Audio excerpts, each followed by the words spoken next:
Oke, selamat malam Pak Adi. Saya unmute dulu ya Pak Adi. Pak Adi bisa join audionya Pak Adi?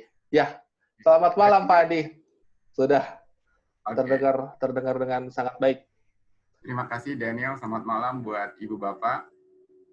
Ya. Terima kasih Pak Adi sudah menyediakan waktu untuk belajar dari mereka pada malam hari ini, Pak Adi. Di tengah kesibukan Bapak mengajar, tadi Bapak baru selesai mengajar jam 6:30, sekarang harus disambung lagi jam 7 untuk memberikan inspirasi dan ilmu bagi kita di belajar dari mereka. Terima kasih sekali, Pak Adi.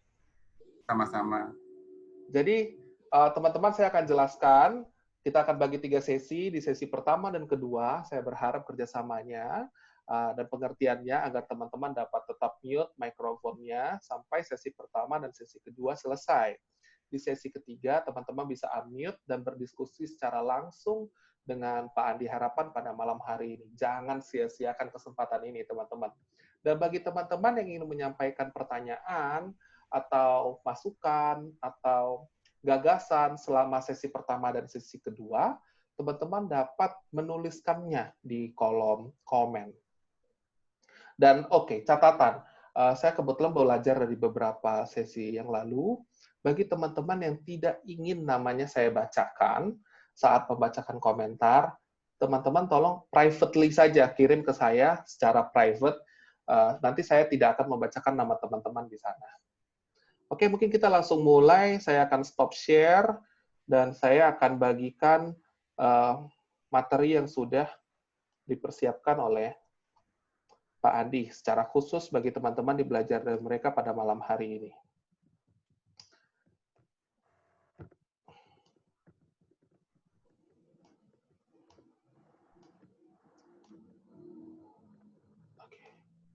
Oke, apakah sudah kelihatan Pak Andi? Kelihatan? Ya. Baik, mungkin kita bisa langsung mulai Pak Andi materinya. Oke. Terima kasih Daniel. Dan selamat malam buat semuanya. Ini sungguh pengalaman yang menarik ya.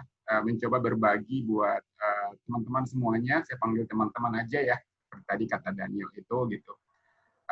Jadi memang arsitektur itu sangat menarik ya. Banyak hal di sana gitu. Tidak hanya kita jadikan sekedar profesi, tapi juga ada tanda petik saya sebut dengan passion ya di situ gitu. Dan bidangnya sangat-sangat luas sekali gitu ya. Nah, yang akan saya share di sini adalah tentang proyek dan koordinasi proyek itu gitu ya. Dan itu sangat menarik sekali gitu ya. Karena tentang proyek ini dan bagaimana berkoordinasi itu sangat-sangat penting sekali gitu ya. Karena saya juga sudah mengalami berbagai hal, baik secara internasional maupun di dalam negeri sendiri, gitu. Bahkan dengan proyek pemerintah, bagaimana hal ini sangat berbeda tipe-tipe proyeknya dan juga bagaimana kita berkoordinasi. Gitu. Tapi buat saya semuanya menarik, ya semuanya menarik dan itu menjadi sebuah pengalaman yang sangat bisa mengembangkan terutama diri saya dan juga tim saya untuk berkoordinasi dan melakukan proyek lebih baik lagi. Oke, lanjut Daniel. Ya. Oke, ini selalu saya berikan ya setiap di perkuliahan dengan mahasiswa gitu karena selain berprofesi secara arsitektur, saya juga mengajar secara bidang arsitektur gitu. Dan ini sangat menarik sekali karena dalam hal mengajar arsitektur itu kita memberikan wawasan tentang profesi itu menjadi sangat menarik sekali gitu ya. Jadi desain itu kalau di dalam siklus sebuah proyek itu adalah bagian dari sebuah siklus gitu. Nah, mulai dari kita masih ada inisiasi kalau di proyek ya sering kita sebut dengan visibility study ya atau ide-ide awal gitu. Kemudian masuk ke tahap desain. Desain sendiri kalau di dalam pengetahuan saya ya atau di dalam cara saya berprofesi kita bagi 4 ya. Di IAI juga sama ya karena saya mengikuti IAI juga. Ada tahap konseptual, ada tahap skematik, atau skematik kalau kita sebut dengan pradesain, ada tahap desain development sampai nanti kepada gambar kerja. kemudian ada bidding atau tender, kita pun terlibat di sana sebagai arsitek, tidak lepas begitu saja ya. Kemudian ada tahap konstruksi, nanti kita pun di sana ada pengawasan berkala gitu ya, sampai kepada operasi atau bangunan tersebut difungsikan ya. Kemudian dievaluasi lagi kalau memang sudah tidak layak, bisa dibongkar atau bahkan direnovasi bangunan tersebut dan berulang lagi gitu. Dan itu pasti akan terjadi siklus tersebut gitu ya.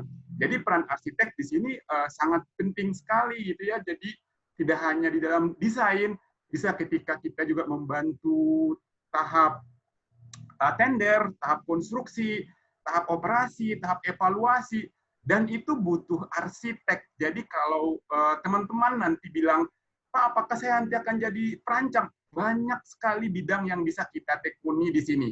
Bisa nanti di kontraktor, bisa di MK atau supervisi, bisa nanti membantu owner dalam atau operator sebuah hotel atau misalnya sebuah owner dalam mengevaluasi bangunan dan lain-lain. Bisa semuanya. Jadi sungguh sangat banyak yang bisa kita berikan atau kita jadikan sebagai fokus kita nanti kalau teman-teman yang khusus nih yang misalnya yang masih fresh graduate ya, itu banyak sekali nanti kalian bisa fokus di bidang-bidang itu dan itu sangat menarik untuk dikembangkan. Lanjut Daniel.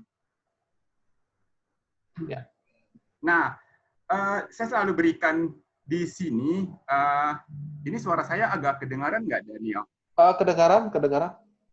Karena ada beberapa bilang agak mendem. Iya, makanya saya juga tanya, ada yang kecil. Tapi saya cukup jelas kok, Pak. Cukup jelas ya. Ya. Teman-teman yang lain juga jelas ya. Iya. Atau kecil ya. Saya udah besarkan suaranya sih. Oke kok, Pak. Ini ya. banyak juga yang bilang oke ya. Oke.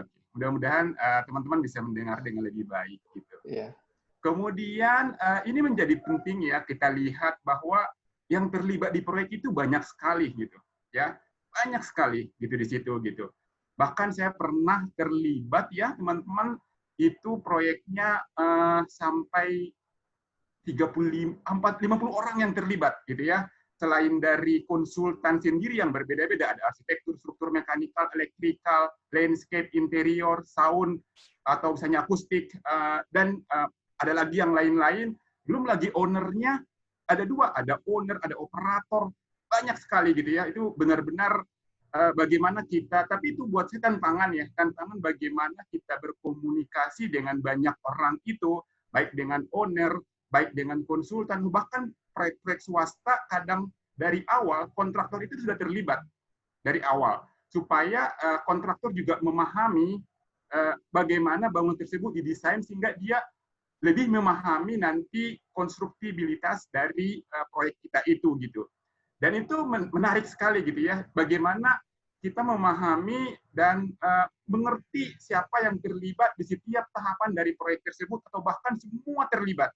Bagaimana kita berdiskusi dengan struktur sebagai arsitek ya, dalam hal ini sebagai arsitek. Terus kemudian bagaimana kita berdiskusi dengan ME, mechanical electrical atau bahkan plumbing. Dan bagaimana kita berdiskusi dengan operator yang mempunyai standar khusus terkait dengan bangunan yang akan dia operasikan. Belum lagi owner. Owner nih yang paling sering kita agak bermasalah adalah budget. Ya, budget itu menjadi sangat penting. Saya maunya segini. Belum lagi nanti owner punya desainer in-house-nya dia. Itu punya. Jadi makanya saya bilang tadi itu 50 orang yang terlibat di sebuah proyek, tapi memang tujuannya sih sebenarnya saya nggak pernah menganggap itu sebagai sebuah masalah. Buat saya itu menjadi menarik gitu. Intinya kan nggak ada yang pengen menghambat ya. Intinya di situ, intinya adalah bagaimana sebuah proyek itu nanti bisa berhasil dan bahkan efisien seluruhnya kan nanti menjadi baik gitu. Dan itu menarik sekali gitu ya. Sangat menarik. Kita bisa berkolaborasi dalam semua bidang di dalam proyek itu, dan bahkan apalagi nanti pernah kasus saya itu konsultannya beda negara, beda bahasa, beda budaya, itu ada lagi gitu ya. Operatornya juga sama, beda bahasa, apalagi dari Perancis misalnya, ya ini ada operator dari Perancis, beda budaya, beda bahasa, bahkan bahasa Inggrisnya sendiri pun nggak bagus gitu ya. Jadi harus pakai bahasa tarjan ya, atau bahasa tubuh gitu. Jadi tapi ya menarik gitu ya, justru itu menjadi pertemanan, bahkan dengan kita memahami dan mengerti tentang mereka dan komunikasi kita baik, kita juga bisa mendapatkan proyek lain selain ini gitu dari mereka gitu ya. Jadi kita menjaga seluruh ini. Ini adalah skema dalam penanganan sebuah proyek. Jadi ini berbeda lagi, tipe proyek pemerintah, tipe proyek BUMN atau BHMN, tipe proyek swasta, itu beda-beda semuanya. Ya, swasta juga lebih beragam lagi, swasta ada swasta besar, swasta sedang, swasta kecil, tergantung nanti bagaimana siapa yang terlibat di situ, itu berbeda-beda semuanya. Jadi ini menarik untuk kita jalani dan juga kita ikuti gitu ya. Lanjut Daniel. Nah, mungkin teman-teman di sini kan banyak arsitek ya. Jadi mungkin saya fokuskan kepada tahapan dalam proses desain. Tadi saya sudah berikan ya, karena ini juga sebenarnya tahapan ini sangat berbeda-beda ya. Jadi ketika saya berkolaborasi dengan teman-teman arsitek dari Australia, dari Amerika, atau bahkan dari Eropa, itu tahapannya juga definisinya kadang beda-beda, gitu ya. Kalau di kita sih di Indonesia yang dikeluarkan oleh IAI atau pemerintah juga, itu hanya 4 ya, ada konsep, ada skema, ada pra-desain atau skematik mereka sebut, ada desain development atau pengembangan, ada tahap gambar kerja ya. Nah, kalau sebut dengan DED, design engineering design, itu dari tahap awal sampai akhir sampai gambar kerja gitu. Nah, kadang ada istilahnya lagi disebut sebagai basic design. Ada lagi basic design. Nah, tingkat detail dari masing-masing desain ini berbeda-beda teman-teman. Jadi bahkan setelah saya berkolaborasi dengan banyak konsultan internasional, itu bahkan konsep di konsultan ini, konsep di sini itu semuanya berbeda-beda gitu ya. Tapi itu menarik gitu ya. Oh, makanya kadang tanda petik, kenapa sih mereka dibayar mahal gitu ya? Ya iyalah konsepnya aja udah detail seperti itu gitu ya. Belum lagi nanti ketika gambar kerja lebih detail lagi gitu ya, mereka membuatnya detail. Karena apa? Karena ketika di konsep, kebanyakan dari teman-teman yang tanda petik internasional tadi itu, mereka udah berkolaborasi dengan semua pihak yang terlibat gitu. Dan dia bisa membayangkan apa fungsi bangunan yang dia buat tersebut. Secara teknis dia udah tahu apapun itu gitu ya. Secara desain dalam arti estetika dia pun udah tahu gitu ya. Ketika berkomunikasi dengan struktur itu udah lebih enak gitu ya. Jadi ini sangat-sangat menarik sekali. Waktu itu pengalaman-pengalaman saya berkolaborasi dengan berbagai konsultan internasional itu gitu ya. Dan ini sungguh sangat pengalaman yang sangat luar biasa, bahkan sampai gambar kerja pun kita terlibat gitu ya. Dan itu setiap konsultan beda-beda, gayanya di Asia Tenggara, gayanya dengan konsultan di Australia, gaya dengan konsultan di Amerika, itu semuanya berbeda-beda gitu. Dan tapi itu menarik untuk dikembangkan, dan model komunikasinya pun tidak terbatas, tidak hanya kita dengan ketemu langsung, tapi juga bisa dengan online.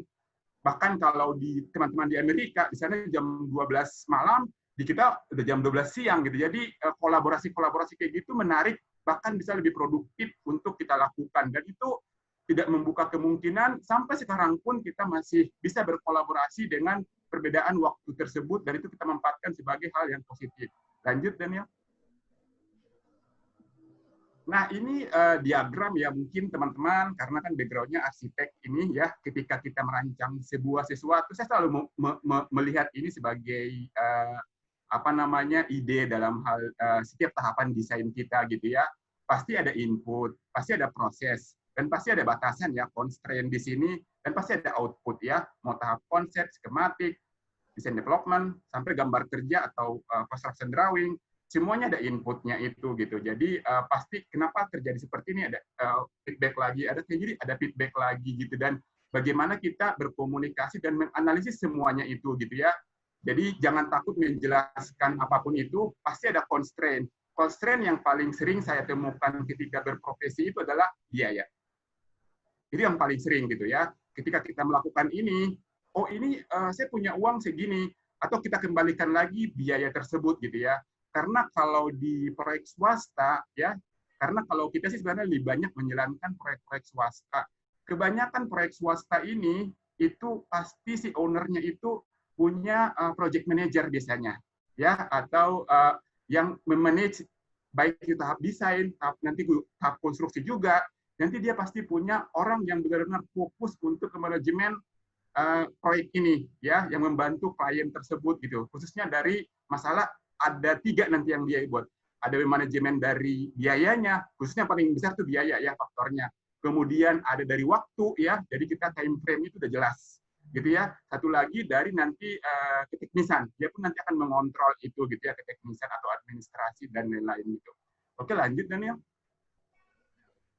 Nah, ini ya tadi sudah saya jelaskan juga banyak pihak yang terlibat gitu ya, bahkan government dalam hal ini juga pasti terlibat ya dalam hal perizinan gitu ya, IMB. Apalagi sekarang banyak IMB itu wajib ya, kita harus presentasi, atau bahkan kalau di Jakarta, di Bandung, atau di beberapa kota-kota besar sudah ada TABG-nya gitu. Buat saya itu menarik ya kita mempresentasikan desain gitu ya. Jangan pernah melihat ini menjadi penghambat, justru jadikan ini untuk share dengan semua pihak gitu ya, terutama pemerintah, karena bagaimanapun bangunan kita itu adalah bagian dari nanti yang harus mereka juga ikut kelola secara kawasan gitu ya, karena mereka adalah pemerintah di situ gitu. Jadi kita harus share apa yang kita buat, mengikuti peraturan setempat gitu ya. Jangan pernah melihat peraturan itu sebagai penghambat, tapi peraturan itu pasti dibuat karena ada sesuatu yang harus memang dipikirkan di situ gitu. Jadi justru sebagai arsitek atau sebagai engineer ya, bagaimana kita mengadopsi berbagai peraturan itu menyesuaikan dengan kondisi setempat ya, desain kita, dan justru itu akan bermanfaat untuk bangunan kita. Lanjut Daniel. Ya ini banyak ya, jadi ini coba kita lihat, ini yang saya alami di perusahaan kami ya. Setiap tahapan itu banyak pihak yang terlibat gitu ya, ketika mulai dari konsep, mulai dari preliminary atau skematik, di desain development atau pengembangan, di gambar kerja dan lain-lain, bahkan ketika tender dokumen pun kita harus membantu, sampai nanti ketika bidding pun kita harus membantu, bahkan sampai konstruksi pun kita sebagai arsitek wajib ikut bertanggung jawab dengan apa yang kita buat itu. Setiap garis yang kita buat itu berefek terhadap apapun nanti akan jadinya bangunan tersebut, dan kita sebagai arsitek bertanggung jawab di situ gitu ya. Jadi nanti jangan pernah takut dengan hal itu, karena itu justru menarik. Apa yang kita buat dibangun, kita lihat prosesnya dan lain-lain, itu sangat menarik sekali untuk kita terlibat di dalamnya, dan itu memanfaatkan sebagai sebuah pengalaman, dan itu sangat menarik gitu ya.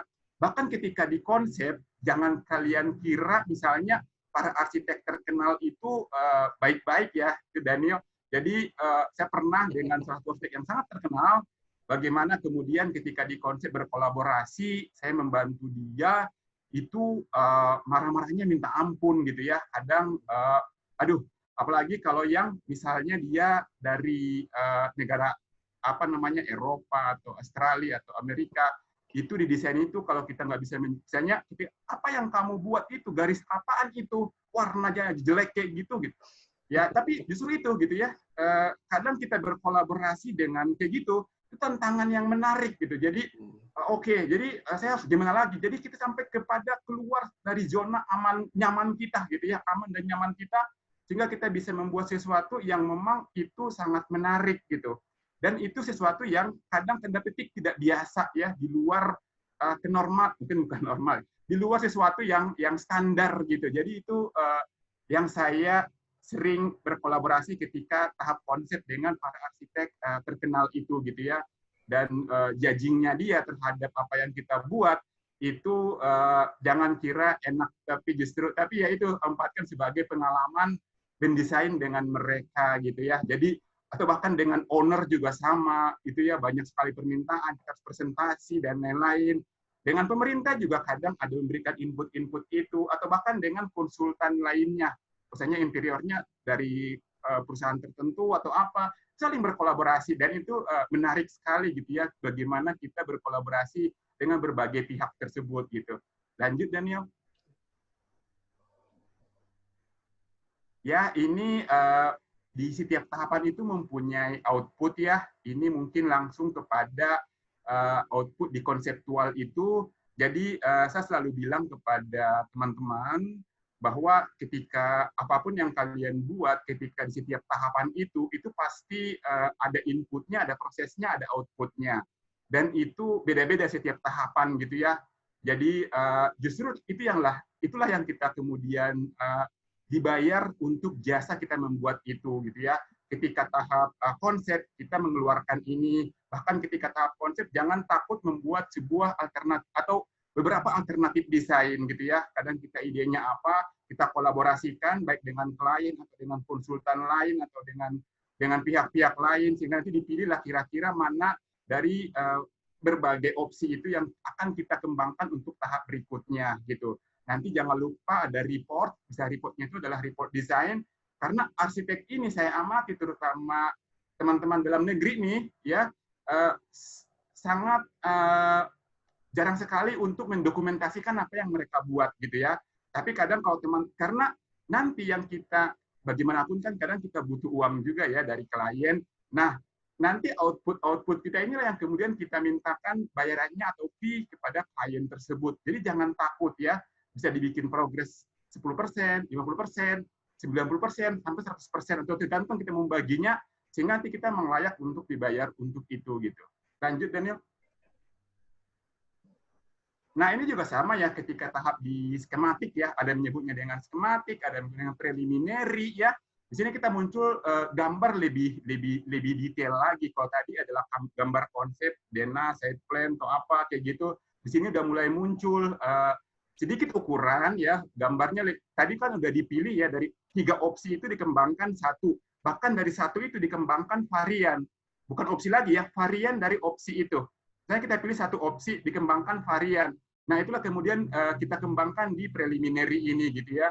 Bahkan kalau dulu ya, saya terlibat sama teman-teman dari Australia itu, kita mengembangkan varian itu sampai kadang 2 atau 3 gitu ya. Ada yang membuat varian fasadnya, ada yang membuat varian dari warna-warnanya, kita warnain dengan warna-warna tertentu gitu ya. Karena bagaimanapun semuanya itu berefek gitu ya. Tapi kita nggak merubah lagi yang namanya side plan karena itu sudah dipilih ketika di konseptual itu gitu ya. Di sini kita lebih kepada varian dari apa yang kita kembangkan di tahap sebelumnya gitu ya. Sebisa mungkin jangan mundur. Karena kalau mundur itu waktu dan tenaga itu bisa berefek terhadap kualitas ataupun output kita berikutnya. Lanjut Daniel. Nah ini desain development ya. Justru di sini dulu waktu saya mahasiswa itu menyebalkan sekali kalau membuat potongan prinsip. Beneran.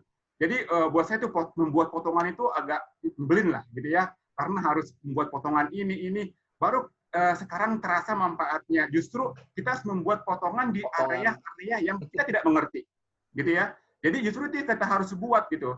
Karena kita sudah didiskusikan dengan bidang-bidang lain, ada struktur, mekanikal, elektrikal. Nah, ketika di desain development ini, perbanyaklah membuat potongan prinsip itu. Kalau tadi mungkin di konseptual, skematik, mungkin potongannya masih apa ya, belum detail, tapi di sini harus sudah mulai detail, semua pengkabelan, semua dimensi struktur, semua elektrikal, semua ini lain sudah masuk, tapi belum detail 1 banding berapa gitu ya. Di sini masih lebih kepada potongan prinsip yang kita kembangkan, secara sistem sudah kelihatan seluruhnya gitu ya. Itu yang harus kita berikan ketika di tahap ini gitu ya. Bahkan di sini yang paling menarik ya, ini RAB-nya juga beda-beda ya. Di setiap tahapan itu, tahap konseptual, tahap skematik, tahap desain development ini, RAB-nya pun berbeda-beda. Semakin detail gambar, semakin detail pula RAB-nya gitu ya. Jadi dulu pembuat RAB-nya pun satu konsultan tersendiri gitu ya. Saya pernah mengalami bagaimana kemudian mereka mencari kita dari arsiteknya, mana nih gambarnya? Kami butuh gambar-gambar kalian untuk menghitung RAB. Nah, pembuat RAB sama pembuat spek itu bisa juga dari arsitek. Jadi itu bisa kita dalami lagi karena misalnya kayak di kantor kami itu dari teman-teman dari pembuat spek dan RAB ini banyak dari arsitek gitu ya. Kalau teman-teman memang senang dengan RAB, hitung-hitungan harga, terus juga apa namanya membuat spesifikasi khusus, itu menarik loh. Bisa kita berdiskusi dengan teman-teman dari apa namanya supplier, melihat material, dan itu butuh seni juga gitu ya, seni dan juga harganya kita harus memahami dan juga mengerti tentang setiap material tersebut gitu. Nah, spek di setiap tahapan ini juga berbeda-beda gitu ya. Jadi tahap konsep speknya harus ada juga, tapi masih banyak yang hanya memperlihatkan materialnya ini loh, ininya gitu ya. Dan itu yang saya alami gitu ya. Kalau di Indonesia jarang sekali orang langsung memberikan spek ketika tahap konseptual dan skematik. Tapi kalau teman-teman dari berbagai negara tadi yang saya sebutkan itu mereka membuat speknya pun udah mulai bagus-bagus gitu ya. Bahkan nanti itu benar-benar bagus dan sangat menarik juga untuk dikembangkan. Lanjut, Daniel. Nah, ini tahap gambar kerja gitu ya. Gambar kerja lebih detail lagi. Nah, tapi di gambar kerja jangan ada lagi perubahan prinsip yang sangat prinsip gitu. Nggak boleh lagi. Karena ketika di sini, ini sudah mulai kita harus standarkan gambar tersebut supaya nanti bisa masuk ke kontraktor gitu ya. Jadi tadi kalau potongan prinsip, kalau di kita potongan prinsip tadi itu lebih didetailkan lagi. Ada potongan subprinsip, subprinsip, subprinsip. Jadi makin detail sampai nanti ada 1:5 gitu ya detailnya itu gitu. Tergantung dari bagian yang tadi dikembangkan itu gitu ya. Jadi dengan keluaran tadi itu sebenarnya pun setiap detail dari gambar itu menjadi output kita di tahap ini gitu. Dan itu bisa jadi kadang ada orang yang senang membuat detail, nggak apa-apa gitu. Jadi mungkin ketika jadi konsep dia kurang suka, tapi ketika mendetailkan sesuatu dia bisa. Dan itu banyak teman-teman saya yang bahkan dari luar negeri pun itu jago sekali mendetailkan sesuatu gitu ya, karena dia memahami material. Dia benar-benar bisa mendetailkan dan itu seni. Mendetailkan itu sangat berefek terhadap harga dan juga konstruktibilitas dari apa yang kita detailkan itu. Jadi misalnya nih bangunan ini bisa mahal nggak ya? Bisa aja kalau misalnya kita mendetailkan setiap bagian dari bangunan itu atau sistemnya itu kita tidak memahami atau bahkan tidak bagus. Saya bisa bikin murah kalau nanti detailnya itu secara struktural dan secara bidang-bidang lain itu lebih efisien gitu, dan itu bisa semuanya bisa kita elaborasi, dan detail itu adalah seni juga yang bisa kita manfaatkan, bisa murah, bisa menengah, bisa mahal, tergantung dari bagaimana kita memahami tentang detail itu gitu. Itu pun satu bidang yang bisa kita tekuni dari bidang arsitektur itu gitu ya. Lanjut, Daniel. Nah, ini juga di tender juga sama ya. Nanti kita juga harus ikut membantu bagaimana menenderkan proyek yang kita tangani itu gitu ya. Jadi nanti kita berdiskusi atau menerangkan kepada calon-calon kontraktor, dan nanti kita harus menjelaskan ke mereka bahwa mereka siap ya.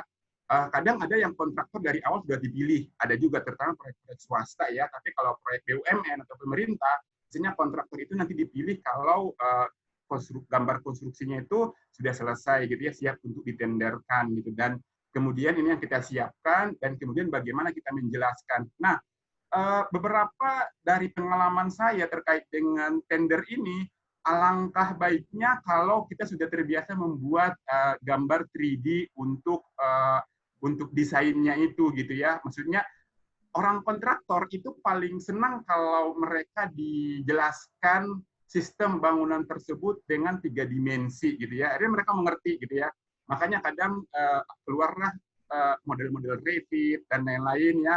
Atau bahkan SketchUp, mereka akan lebih senang untuk melihat itu, oh iya ya kayak gitu ya gitu. Bagaimana kita menjelaskan desain itu, bagaimana kita berkolaborasi dengan mereka, karena bagaimanapun pasti nanti mereka akan ada RFI. RFI itu request for information. Jadi misalnya dia menanyakan nanti ketika tahap konstruksi dan lain-lain gitu ya. Karena ini menjadi sangat penting buat kontraktor, karena dia akan menawar harga dari proyek tersebut, nanti akan dipilih secara teknis dan secara biaya mana yang paling sesuai budgetnya atau sesuai standarnya dengan owner-nya itu gitu. Lanjut, Daniel. Nah, ini juga sama ya, ketika bidding juga banyak hal yang harus kita keluarkan. Saya juga sama terlibat ketika proses lelang ya, kita tender atau lelang. Jadi banyak hal yang bisa kita berikan, nanti ada juga laporan yang harus kita berikan karena kita berdiskusi dengan calon-calon kontraktor tersebut gitu. Lanjut, Daniel. Nah, ini ketika tahap konsep ya. Bahkan tahap konsep itu kita hanya sketsa atau SketchUp, hanya memberikan ide. Jadi jangan takut dengan berbagai alternatif gitu ya. Jadi berikan alternatif 1, 2, 3. Nah, dari berbagai alternatif ini kemudian kita pilih satu, kunci satu. Nah, seringnya kalau orang Indonesia itu saya lihat ya, jarang sekali mau membuat meeting notes. Saran saya buat teman-teman, selalu bikin meeting notes, dan itu menjadi sangat penting, ya, sangat penting sekali, karena dengan meeting notes, baik itu melalui email maupun melalui nanti ada dokumen tersendiri, itu menjadi sangat penting. Kadang saya sangat kasihan kepada teman-teman di Indonesia itu karena dokumentasi itu kadang belum budaya kita gitu ya, untuk mencatat sesuatu, memberikan tanggal terhadap sesuatu itu menjadi sangat penting.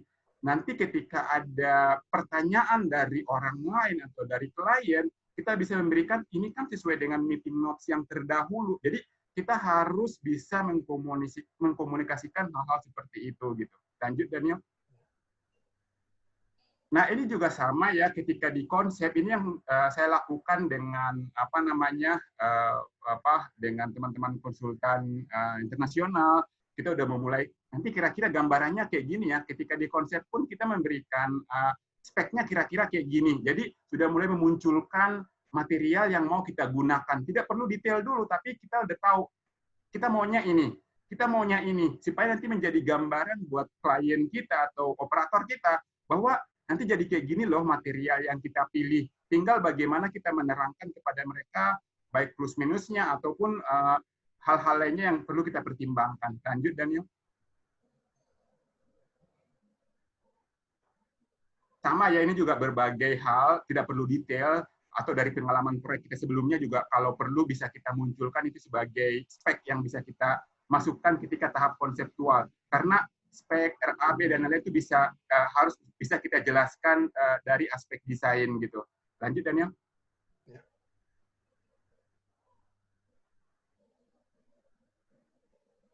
Sama juga ya, ini contoh-contoh saja buat teman-teman bahwa ini kalau di kami ini masih spek ya, masih spek di tahap konseptual. Lanjut, Daniel. Beberapa warna, beberapa ide dan lain-lain sudah masuk ketika di sini. Nah, ketika di preliminary di desain skematik sudah muncul warna gitu ya, sudah mulai muncul warna yang diinginkan. Tetap untuk denahnya itu masih berwarna-warni, potongannya masih boleh berwarna, tetapi sudah ada mulai ukuran masuk di situ gitu ya, ada ukuran ke dimensi sudah mulai muncul di situ gitu ya. Kita harus perlu membedakan mana gambar konseptual, mana skematik, mana desain development, mana gambar kerja, itu perlu sekali gitu ya. Jangan sampai apa yang kita berikan itu kadang berlebihan gitu ya, atau karena nanti ujung-ujungnya juga kita mempunyai standar sesuai dengan tahapan-tahapan tersebut gitu. Lanjut, Daniel. Sama ya, di 3D juga sama, 3D setiap tahapan itu juga berbeda-beda. Lanjut. Ini juga, kalau ini di kita di tahap skematik, ini salah satu contoh spek yang kita berikan di tahap skematik ini gitu ya, sudah mulai muncul kira-kira saya menggunakan material ini dengan pola seperti ini gitu, atau bahkan dalam tahap ini saya pun udah mulai berhubungan dengan supplier gitu ya. Nggak apa-apa, supplier juga baik kok kalau kita berhubungan dengan mereka. Kita tidak menjanjikan dia mendapatkan pekerjaan ini, tapi dia bisa mengerjakannya dan kita memberikan referensinya dia kepada klien kita gitu, bahwa nanti dia bisa berhubungan kalau cocok secara teknis maupun secara harga dengan klien kita untuk setiap proyek yang kita berikan gitu. Lanjut, Daniel. Nah, ini juga sama ya, jadi tipe kaca, terus juga kira-kira nanti jenis kaca yang mau kita ini kan sudah mulai muncul di sini gitu. Lanjut. Jadi setiap makin detail tahapan itu, dia makin detail pula nanti spek-speknya dia atau RAB-nya pun sudah semakin detail. Bahkan kode-kode kalau di kita itu kode-kodenya juga semuanya lengkap ya. Kita memberikan kode seperti ini dan yang lain gitu. Lanjut, Daniel. Ini desain development ya, lebih detail lagi gitu. Muncul gambar-gambar yang lain lagi gitu ya. Jadi sudah terukur gitu, secara prinsip sudah harus ada gitu semuanya gitu. Tapi masih boleh berubah, tapi yang sifatnya prinsip nanti di sini nggak boleh berubah lagi. Justru makanya kadang di desain development pun kita bagi ya, ada di desain development 50%, desain development 100% juga kita bagi-bagi tahapan-tahapannya. Lanjut Daniel. Sama ya, ini contoh speknya dia. Ketika digambar kita munculkan spek-spek ini gitu ya, dan dia biasanya apa namanya legendanya sendiri pun sudah semakin detail lagi gitu. Lanjut Daniel.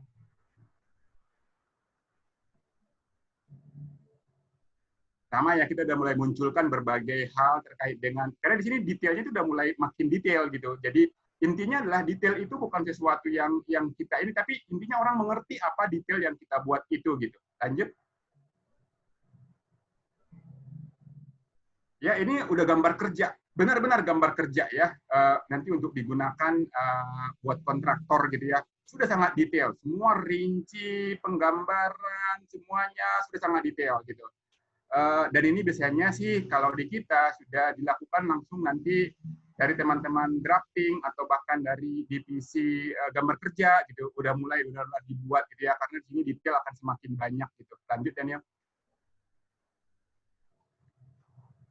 Dan jangan lupa ketika tahap ini, bahkan ketika tahap desain, biasanya kita tahap desain development itu superimpose ya, superimpose dengan bidang lain, struktur, mekanikal, elektrikal, bahkan kitchen, atau dengan lain kita superimpose ya, nanti gambar kita combine dengan gambar mereka, jangan sampai ada dimensi atau bagian-bagian tertentu yang terlewat ya, karena beberapa proyek kita tiba-tiba kolom bergeser, itu nggak boleh gitu ya, jangan sampai nanti ada permasalahan tersebut yang akan nanti merugikan kepada pihak-pihak lain gitu ya, terusnya terutama dalam hal masalah waktu itu gitu. Lanjut Daniel. Ya ini elektrikal, kita pun ini contoh yang ini ya, yang simple aja untuk rumah. Saya yakin teman-teman udah lebih sering melihat ini gitu. Lanjut Daniel. Mungkin langsung aja Daniel, ini lebih banyak kepada teknis soalnya, mekanikal, terus. Nah, jadi ini ya kita harus memahami setiap tahapan itu menjadi sangat penting. Jangan sampai, karena gini, di kita pun tiba-tiba ada antara gambar konsep sama gambar kerja disamain. Nggak boleh juga gitu ya, kita harus bertahap semuanya. Kita harus bertahap, karena komunikasi kita pun dengan berbagai pihak pun macam-macam gitu ya.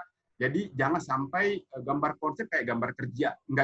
Nggak begitu juga gitu. Justru setiap tahapan itu kita harus elaborasi, karena bagian-bagiannya itu bisa kita kembangkan dengan menarik, dan itu bisa kita elaborasi. Intinya desain itu adalah elaborasi gitu ya, elaborasi dan bagaimana kita berkoordinasi dengan bidang-bidang lain, dan bisa kita komunikasikan bahwa ujung-ujungnya itu sesuai dengan standar teknis, sesuai dengan budget terutama, dan waktu pengerjaan menjadi sangat penting. Dan buat saya, detail itu menjadi bagian nanti juga menjadi penting, bagaimana kita memahami sebuah material, sistem sebuah material, dan detail yang mau kita kembangkan itu gitu. Lanjut Daniel. Ini terakhir ya? Ya. Oke, jadi mungkin kita share ini dulu ya, nanti kita bisa berdiskusi lebih banyak lagi terkait dengan berbagai hal. Sebenarnya saya pengen memunculkan beberapa gambar-gambar yang ini, tapi takutnya nanti, karena itu kolaborasi dengan berbagai pihak ya, takutnya nanti ada yang dirugikan dan lain-lain. Mungkin apa namanya, kita bisa diskusi lebih dalam lagi terkait dengan proses ini gitu. Begitu Daniel. Baik, terima kasih Pak Andi. Wow, luar biasa ya teman-teman. Saya yakin juga teman-teman sudah banyak sekali dapat ilmu baru pada malam hari ini. Jadi yang saya mau highlight adalah sangat jarang sekali loh teman-teman, ada orang yang mau berbagi inspirasi, ide, dan ilmu demikian detail seperti apa yang baru saja kita lihat pada malam hari ini. Jadi sebelum kita mulai di sesi kedua, terima kasih Pak Andi atas bahan paparan tadi, karena itu seingat saya dulu waktu saya kuliah ya, itu saya nggak dapatkan itu. Itu hanya saya dapatkan ketika ternyata dalam 6 tahun belakangan saya harus bekerja sama dengan para konsultan luar negeri. Jadi kita barulah akhirnya sangat familiar dengan yang Bapak sampaikan. Hanya saya rasa penting ya, teman-teman. Bahan tadi sangat penting. Jadi saya harapkan teman-teman juga bisa membagikan bahan itu nanti lewat video ataupun lewat bahannya yang sudah dipersiapkan dengan luar biasa baik oleh Pak Andi lewat pengalamannya. Oke, ini kita masuk ke sesi kedua, ya teman-teman. Sesi yang sangat dinanti-nantikan oleh sebagian besar teman-teman yang hadir pada malam hari ini. Malam hari ini, per jam saat ini ada 100 orang participants yang sudah hadir pada malam hari ini. Jadi, kita akan membahas A to Z studi arsitektur, teman-teman. Nah, karena A to Z itu 20, saya juga baru tahu, saya jarang loh tahu A sampai Z itu alfabet itu sebenarnya ada berapa sih? Ternyata ada 26 gitu. Setelah saya susun ini pertanyaannya. Jadi karena pertanyaannya relatif panjang nih, Pak Andi, relatif banyak ya nanti. Karena dari A sampai Z ya. Jadi sesuai dengan judulnya A to Z. Jadi Bapak easy aja Pak jawabnya. Mungkin cukup 2 kata aja. Nanti dalam setiap jawaban-jawaban dari pertanyaan-pertanyaan yang sudah kita persiapkan. Oke, saya udah nggak sabaran nih teman-teman. Mungkin teman-teman juga udah nggak sabaran. Setiap ada pertanyaan untuk di sesi kedua, teman-teman tolong tuliskan di kolom komen. Nanti teman-teman bisa langsung diskusi dengan Pak Adi di sesi ketiga. Oke, kita akan menjawab dengan sangat cepat. Oke, nah ini dia. Studi arsitektur. 2 kata aja ya Pak jawabnya ya Pak. Bisa dimulai sebelum terdaftar di IAI nggak Pak? Kalau mau berprofesi apa tidak nih? Dalam arti ini perusahaan apa enggak? Kalau perusahaan ya wajib terdaftar di IAI. Tapi kalau kita berprofesi sebaiknya sih daftar ya. Iya, daftar aja IAI, ada prosesnya. Oke, itu A. B, minimal berapa orang? 1 orang juga bisa membuat itu, tapi biasanya untuk membuat sebuah perusahaan, kalau kita mau perusahaan ya yang benar-benar itu ada daftarnya nanti di Inkindo kalau di secara profesional ya, karena bukan hanya masalah itu, tapi nanti ada surat izin dari pelaku bisnis tersebut gitu. C, butuh modal berapa untuk memulainya? Ini mau yang nasional apa yang tidak? Karena kalaupun kita hanya tidak butuh modal juga nggak apa-apa. Banyak teman saya yang memulai bahkan pinjaman dari bank. Baik. D, sebaiknya dimulai berapa tahun setelah lulus, Pak? Saran pribadi saya, sebaiknya cari pengalaman dulu.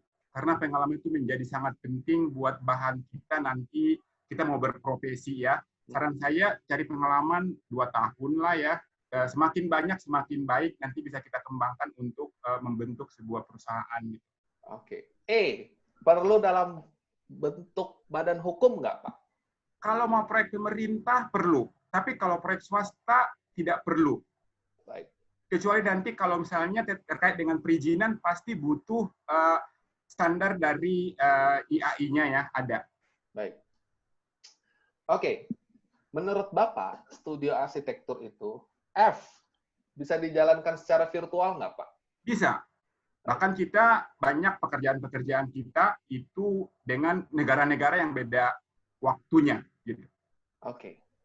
G, bisa waralaba nggak, Pak? Bisa waralaba juga gitu ya, semuanya bisa gitu. Oke. H, bisa dibuat apps-nya nggak, Pak? Bisa. Jadi maksudnya aplikasi di sini lebih kepada promosi ya, promosi kita untuk orang mengenal kita gitu. Baik. I, bisa diperjualbelikan nggak Pak sahamnya? Bisa, tergantung dari sistem perusahaan kita. Ada yang apakah dia terbuka atau tidak gitu. Baik. J, bisa dibuat cabangnya nggak Pak? Bisa, kita aja cabangnya banyak. Gitu. Jadi kita aja ada 3 cabang yang sekarang, 4 cabang yang ada sekarang. Wow. Oke. Setujukah Bapak bila studio arsitektur yang baik itu, K, adalah yang menggaji tim di atas UMR? Gimana ya menjawabnya ya? Sebenarnya OUM gaji itu gini. Singkat aja, Pak. Jadi hanya yes dan no ya. Sebenarnya saya tidak setuju ya kalau apa yang kita buat itu hanya dilihat dari uang, tapi memang benar semuanya butuh uang. Justru kita berinovasi dululah, kemudian nanti semuanya itu akan datang dengan sendirinya ke kita gitu. Jadi studio arsitektur yang baik itu adalah yang menggaji tim di atas UMR atau enggak, Pak? Belum terjawab nih yang K. Harusnya di atas UMR ya. Oke. L. Studio arsitektur yang baik adalah yang memberikan bonus tahunan. Iya. Kalau Oke. studio arsitektur itu kan kalau dia memberikan bonus kan pasti udah untung ya. Kalau dia untung ya share lah kepada orang lain gitu ya. Baik. M. Studio arsitektur yang baik adalah yang memberikan jaminan hari tua. Jaminan hari tua secara khusus buat kita ya iya gitu ya, bahwa karena kalau bisa itu menjadi profesi kita sebagai bentuk penghargaan buat kita gitu. Baik. N. Studio arsitektur yang baik adalah yang memiliki agenda architectural track. Jadi jalan-jalan gitu loh, Pak. Sebenarnya ini bonus ya. Biasanya iya gitu ya. Tapi benar, pengalaman beruang itu semakin kita mempunyai banyak pengalaman-pengalaman keluar, melihat sesuatu, tidak hanya trip, tapi juga ada majalah, melihat televisi terkait dengan arsitektur, itu benar-benar menambah wawasan kita berarsitektur gitu. Baik. O. Studi arsitektur yang baik adalah yang memberikan asuransi kesehatan. Tidak juga. Oh, enggak juga. Oke. Oke. Nah, ini kita masuk ke studio arsitektur harus memiliki P. Standar fee minimal 2-5% dari budget proyek. Kalau bisa lebih ya, supaya untung. Oke. Oke. Dengar ya teman-teman, dicatat itu. Q. Studio arsitek harus memiliki dokumen bukti bergabung dalam asosiasi profesi. Kalau mau terdaftar, iya harus ada, dan itu wajib. Ber-SKA istilahnya ya. Iya. Baik. Studio arsitektur harus memiliki R. Tim legal dokumen kontrak. Ya, kontrak itu menjadi sangat penting. Di apapun proyek kita harus mempunyai kontrak dengan siapapun. Itu wajib. Tapi harus ada tim legalnya nggak, Pak? Tim legalnya nggak perlu harus kita hire khusus, tapi kalau mau lebih baik sih ya, ada bisa kita nanti notaris atau apa gitu, itu bisa kita berikan, tapi nggak perlu harus hire khusus. Baik. S. Studio arsitektur harus memiliki tim struktur sipil in-house, bukan outsource. Tidak. Oke. Tidak harus. Ya. T. Studio arsitek harus memiliki plotter A0. Nggak harus. Nggak harus, oke. Oke. Ini U. Studio arsitektur sebaiknya memiliki kamar tidur bagi tim yang lembur, Pak. Sebisa mungkin lembur itu bukan tujuan gitu. Jadi jangan lembur. Sesuaikan dengan waktu pengerjaannya. Kita sih di kantor sebisa mungkin nggak lembur. Kita minimalisir lembur. Baik. Wow, baik sekali Bapak. V. Studio arsitektur sebaiknya berlokasi di dalam pusat perbelanjaan. Enggak juga. Yang pasti adalah tempatnya itu aman dan nyaman buat pekerjanya, dalam arti arsiteknya gitu ya. Bagaimana kita mau merancang kalau kita sendiri nggak merancang buat tim kita gitu. Maksudnya supaya bisa lebih gampang, kan ke pusat perbelanjaan tuh kayak di mall gitu, terus ada studio arsitek. Nanti main terus dong nanti. Oke. W. Studio arsitektur sebaiknya berlokasi di tengah hamparan sawah. Enggak juga, tapi kalau ada sebuah yang bisa meluangkan waktu istirahat kita dengan itu ya lebih baik, tapi enggak juga. X. Studio arsitektur sebaiknya dibangun oleh arsitek berpengalaman 10 tahun. Enggak juga, gitu ya. Tapi yang pasti pengalaman itu merupakan proses yang sangat berharga sekali, gitu. Y. Studio arsitektur sebaiknya memiliki workshop konstruksi atau material di dalamnya. Saya setuju ini. Karena sebagai arsitek kita harus mengalami atau merasakan material itu. Kita harus tahu, gitu ya. Dan bahkan ketika kita membuat detail itu, kita harus tahu ketika material ini bertemu dengan ini, kita harus tahu. Saya setuju. Oke. Nah, ini kita masuk ke pertanyaan terakhir, teman-teman. Z. Tapi saya belum klik nih. Saya mau coba kasih kuis sedikit ya buat teman-teman. Ada nggak yang bisa menebak kira-kira pertanyaan Z itu apa, teman-teman? Saya kasih waktu 1 menit. Teman-teman tulis di kolom komen. Ini saya baru sekali ini loh, Pak, bikin kuis. Oke, teman-teman, coba tulis di kolom komen pertanyaan Z itu apa? Kita tampung sampai 10 aja ya. Atau 5 deh, biar nggak kelamaan. Ini sudah ada Kak Anggoro. Berapa gaji arsitek? Kacamata yang magang, harga. Ayo, satu lagi. Setelah COVID arsitek gimana? Oh, Bubu Aisyah nih, setelah COVID arsitek gimana? Nanti saya bacakan ya, teman-teman. Pertanyaan Z, my ultimate questions. Pertanyaan ultimate saya pada malam hari ini. Studio arsitek itu sebenarnya menguntungkan nggak sih, Pak? Menguntungkan, karena ini kan profesi ya, harus menguntungkan. Jadi kita bagaimanapun kan menjual jasa ya, buat saya menguntungkan. Dan Baik. ini jadikanlah arsitek itu bukan hanya sekedar profesi untuk kita kayak apa ya, mencari uang yang hanya begitu aja, tapi jadikanlah ini sebagai passion juga gitu. Jadi buat saya berarsitektur itu sebuah hobi yang juga memberikan kehidupan secara finansial buat saya dan tim gitu. Baik. Jadi harus seperti itu gitu supaya kita melakukan pekerjaan kita juga mengasihkan gitu. Menyenangkan ya. Betul sekali. Betul, Baik, betul. baik. Ya, disitulah teman-teman sesuai janji saya, komitmen saya A sampai Z ya, teman-teman belajar dari mereka pada malam hari ini. Kita sudah genapi janjinya sesuai dengan permintaan dari teman-teman dari beberapa kali survei yang sudah kita adakan. Oke, kita sudah masuk nih Pak ke sesi ketiga nih Pak. Ini yang nanya ini luar biasa banyak dari teman-teman dari tadi, nulis di kolom komen. Mungkin kita akan langsung bacakan. Saya akan kasih teman-teman yang mau tanya silahkan raise hand virtual, nanti saya unmute ya teman-teman ya. Oke, dari Kak Frankie Pondak. Metode atau tata cara pembayaran jasa dari konsultan, konsep sampai 100% seperti apa, Pak? Mengikuti RAB atau undang-undang, kemudian mengenai mencari potensi-potensi pekerjaan arsitektur pada saat pandemi ini, seperti apa, gitu sih, Pak. Oke, pertanyaan yang bagus ya. Jadi untuk pembayaran fee, seperti tadi ikuti tahapan dari desain sendiri gitu ya. Kalau kita kan di berarsitektur ya, jadi ada 4 tahapan tadi itu ya. Ada tahap konseptual, ada tahap skematik, desain development, sama gambar kerja. Jadi ketika nanti di kontrak, itu buatlah. Jadi ketika, bahkan kalau kita di awal, ketika kita membuat kontrak, itu kita berikan. Jadi ketika sudah tanda tangan kontrak, apapun bentuknya, tanda tangannya, itu kita harus dibayar antara 10-15% dari total fee kita untuk proyek tersebut.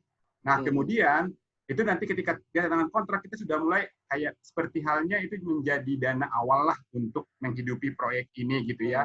Nah, kemudian nanti kita bisa mulai membuat kontraknya pembayaran pertama, nanti kalau tahap konseptual diterima atau selesai gitu ya, tahap skematik selesai, dibayar yang ketiga, dibayar yang keempat, desain development selesai, nanti yang terakhir dibayar ketika gambar kerja selesai gitu. Jadi kita sesuaikan dengan tahapan dari proyek tersebut. Atau bahkan kita di perusahaan, tahap konseptual kan seringnya kan bisa itu lama ya, ketika tergantung dari bagaimana kita menjelaskan, tapi kita juga nggak mau rugi gitu. Jadi ketika tahap konseptual 25%, kita minta dibayar. Ketika tahap konseptual 50%, kita minta dibayar. Begini, ini trik ya sebenarnya gitu, karena kita juga sama ya, sudah mengalami berbagai tipe klien gitu ya. Mungkin Daniel juga udah sering kan berhubungan dengan hotel ya. Jadi klien-klien ini tanda petik kadang ada juga yang nakal, beneran. Ya, jadi ketika misalnya ada yang kadang saya ambil nih saya nggak mau bayar lagi, ada loh yang seperti itu gitu ya.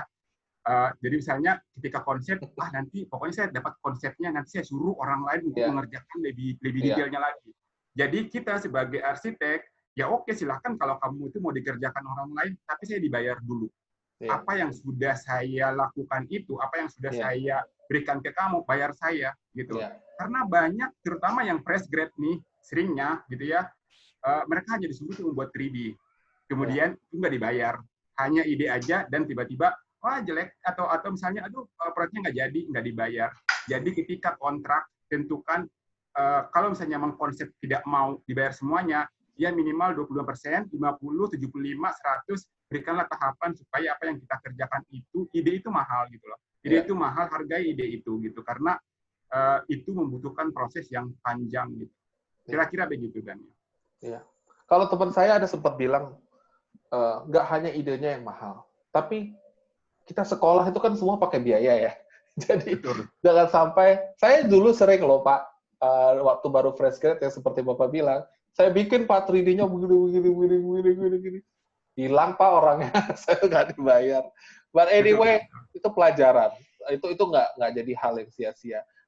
Terus Kak Frankie juga nanya tentang bagaimana potensi pekerjaan arsitektur Pak pada saat pandemi atau setelah pandemi COVID-19 ini.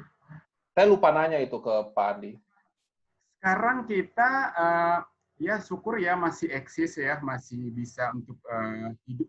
Turun memang, turun. Dalam arti ada beberapa yang hold atau menunggu kondisi dengan new normal ini atau menunggu nanti normal.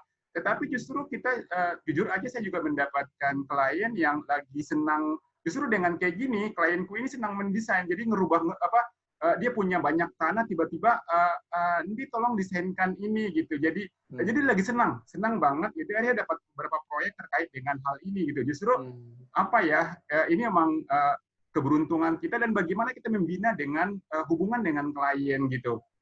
Jadi perbanyaklah mencari tipe-tipe klien atau ini klien. Dan itu swasta ya. Jujur saja, memang proyek pemerintah saya dapat dari info dari teman-teman juga banyak yang hold. Karena memang semua anggaran juga banyak yang masuk untuk dana COVID ini ya. Tapi saya karena memang proyeknya hampir 99,9% swasta, jadi memang tantangannya di situ ya, dan menariknya di situ gitu. Jadi kita masih bisa lah gitu untuk ini gitu. Masih ada proyek, masih jalan. Tadi kan 99,9%, yang 0,1% itu proyek apa Pak?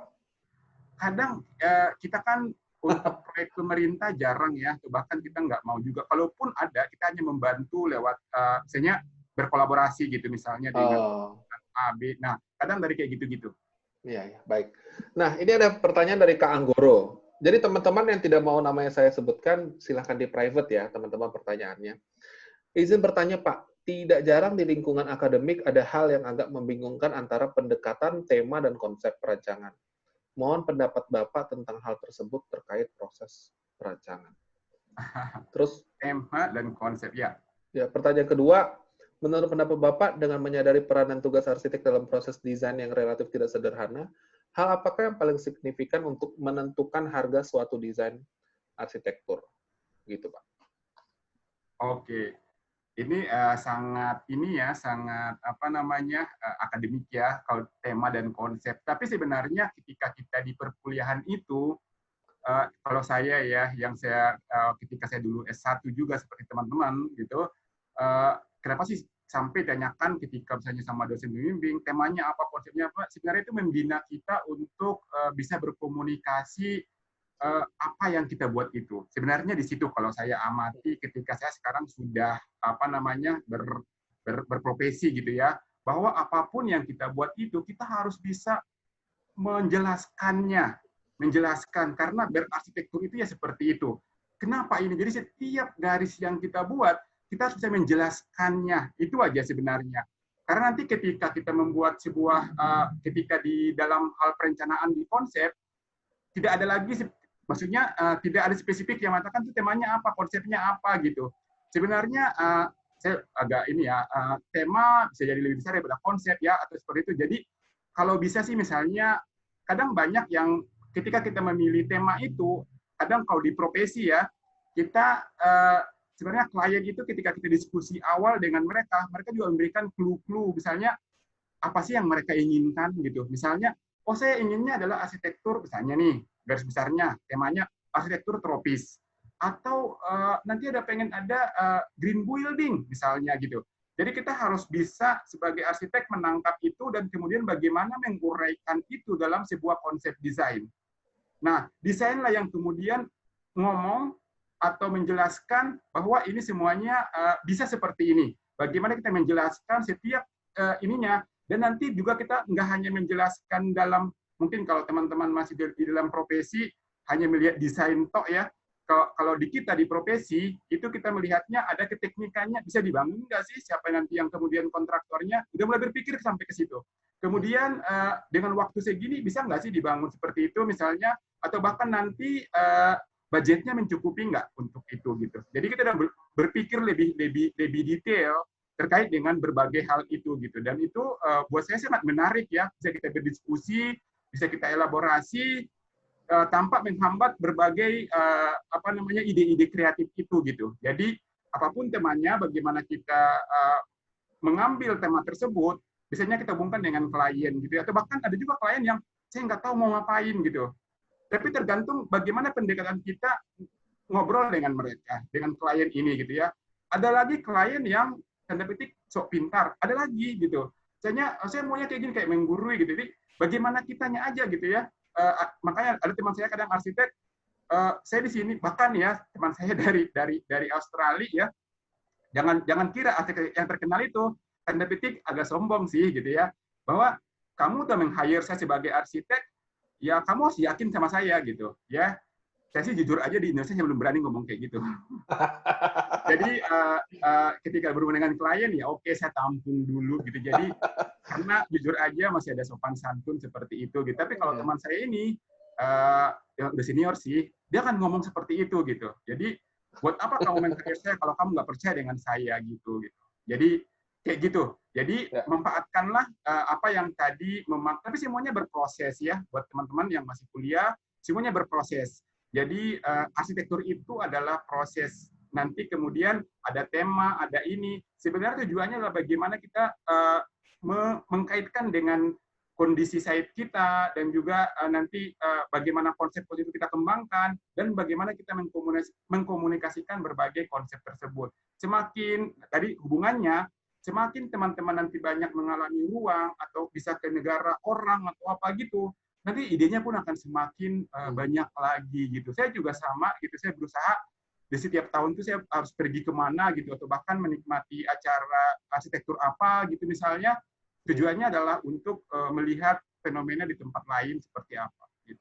Bagaimana tentang ini Pak, tadi menentukan harga sebuah desain arsitektur? Karena ini ternyata saya lihat, saya baca lagi yang dalam konteks sekarang ini banyak Pak yang bisa 3D kan, terus dia sharing di medsos, harganya ya harga gratis, desain gratis, terus desain gratis saya yang bikin gitu. Nah itu tuh Bapak menentukan harga bagaimana, pertanyaan dari Kak Anggoro? Ini mungkin secara profesional, harga itu ada harga ada barang. Saya yakin dengan itu gitu ya. Ada harga ada kualitas gitu. Jadi kalau sampai ada orang membuat promosi seperti itu, tapi itu haknya dia berpromosi. Jangan pernah takut dengan kompetisi gitu ya. Kalau kita sih ada ya, gini, untuk menentukan harga itu kita banyak metode yang kita lakukan.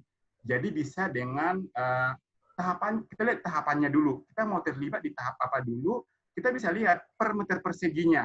Per meter persegi dari bangunan tersebut, kira-kira harganya segini. Dengan cara apa Pak? Misalnya gitu misalnya. Nah, bisa dengan cara misalnya kita lihat harga per meter persegi dilihat dari tipe dari proyek tersebut. Misalnya untuk hotel gitu ya. Hotel juga kita bedakan bintang berapa. Misalnya bintang 3 per meter persegi untuk hotel itu misalnya kita ambil lah, anggap 5 sampai dengan 7 juta gitu misalnya. Kita spot nanti. Jadi karena ketika kita tawar-menawar dengan owner, itu nanti kita pasti ambil dulu yang tertinggi. Bagaimanapun pasti mereka akan nawar. Pasti akan tawar gitu ya. Nah, lihat juga nanti proyek pemerintah ada standarnya lagi gitu. Dia nanti diukur dari mana. Jadi kita bisa lihat dari meter persegi dari bangunan, bisa dari jumlah lembar dari gambar tersebut ya. Semakin detail gambar tersebut akan semakin mahal harganya. Misalnya A1 itu harganya adalah misalnya 5 juta misalnya, atau 10 juta A1, ya A1 yang lengkap misalnya. Nah itu bisa kita berikan gitu. Kalau di kantor kami banyak menentukan berbagai tipe-tipe harga itu ada gitu. Nah, Jadi itu bisa dengar. gitu. Jadi bisa sekali dari harga itu gitu. Atau Dengar itu kasarnya gini teman-teman. deh, Iya, saya gimana Pak? berikan ini ya kursus singkat aja buat teman-teman gitu. Jadi saya buat saya gitu. Jadi Iya. kayak gini, ketika kita menentukan harga itu gitu ya. Jadi misalnya ada harga bangunan ya, misalnya hotel aja misalnya, hotel bintang anggaplah bintang 3 ya. Bintang 3 standar hotel bisnis gitu ya. Itu kita ambil, saya sih mengambilnya anggap 6 juta aja, 6 juta per meter persegi untuk ininya, maksudnya untuk struktur mekanikal elektrikal di luar interior. Di luar interior ya, interior itu tergantung beda lagi gitu. Nah, nanti dengan luasnya bangunan itu, tinggal kalikan dengan 6 juta. Akhirnya dapatlah harga konstruksi bangunan tersebut. Oke? Harga konstruksi kita sebut dengan X. Ya, dari nanti harga konstruksi itu, standarnya nih, yang saya amati dari proses pembangunan, itu nanti 95% dari harga konstruksi itu adalah milik kontraktor. 5% lagi baru milik konsultan. Perhatikan lagi, 5% tadi itu dibagi 2 lagi. 3,5% itu adalah konsultan desain. 1,5% adalah buat MK. Ini dari saya ya, hanya praktek saya aja gitu ya. Nah, jadi 3,5% gitu ya. Jadi tinggal 3,5% dari 100% tadi itu, dari harga bangunan itu gitu. Nah, 3,5% itu buat konsultan loh, ada arsitektur, struktur, mekanikal, elektrikal di dalamnya gitu ya. Nah, arsitek sendiri tergantung dari fungsi bangunan. Normalnya 30-40% dari harga yang tadi 3,5% itu, itulah bayaran buat arsitek untuk setiap tahapan. Luar biasa. Oke, kira-kira gitu. Jadi itu jangan. Saya harapkan teman-teman tulis tuh tadi semua formulanya, karena nggak banyak loh. Saya jamin nggak banyak orang yang mau berbagi untuk orang asing. Ya, kita semua kan orang asing. Pak Adi lihat saya orang asing, semua kita orang asing di sini. Dan Pak Adi mau berbagi loh, berbagi formulanya kepada kita semua. Yang saya ingin angkat di sini, saya potong sebelum kita lanjutkan ya teman-teman. Ini semangat yang ingin kita bangun di belajar dari mereka ya. Jadi kita membangun bangsa ini lewat inspirasi, lewat ilmu, lewat ide, memberi contoh bagaimana kita berbagi tanpa mengharapkan apapun dari orang lain. Jadi terima kasih Pak Andi. Tadi formulanya itu luar biasa sekali. Oke, kita lanjutkan nih. Banyak pertanyaan-pertanyaannya. Mungkin nanti kita sedikit persikat Pak Andi. Dari Kak dari Ibu Aisyah ini bahkan. Halo, Mbak Aisyah teman saya nih. Iya. Bang Andi, sharing tips dan trik dong. Gimana bisa berkolaborasi dengan konsultan asing? Teman-teman saya kenalkan juga Bang Andi ini kalau jalan kemana-mana gratis nginap di hotelnya karena beliau adalah arsitek beberapa hotel bintang 4 dan 5 di seluruh Indonesia. Jadi kalau kita membina hubungan dengan orang lain, kadang saya nggak pernah, tapi banyak kayak teman-teman, terutama dari operator, dari yang jadi udah kenal dari aktor, dari berbagai operator lah. Jadi dan itu mendapatkan kadang bonus ya. Misalnya ini siapa ini manajer hotelnya siapa ini dari misalnya ya sebut brandnya ya, misalnya Santika gitu udah kenal. Nanti ngobrol sama mereka di sana. Saya lagi nginap di Santika mana. Kamu kenal nggak sih direktur ini yang di Jakarta? Oh iya Pak kenal. Bapak diskon deh kayak gini gitu. Jadi sering banget seperti itu gitu. Jadi ya buat saya sih anugerah ya, saya bisa kenalan dengan orang lain dan mereka berikan itu. Oke, mulai dari jalan-jalan ya saya Mbak Isa, jadi bisa berkolaborasi. Jadi saya nggak tahu ya,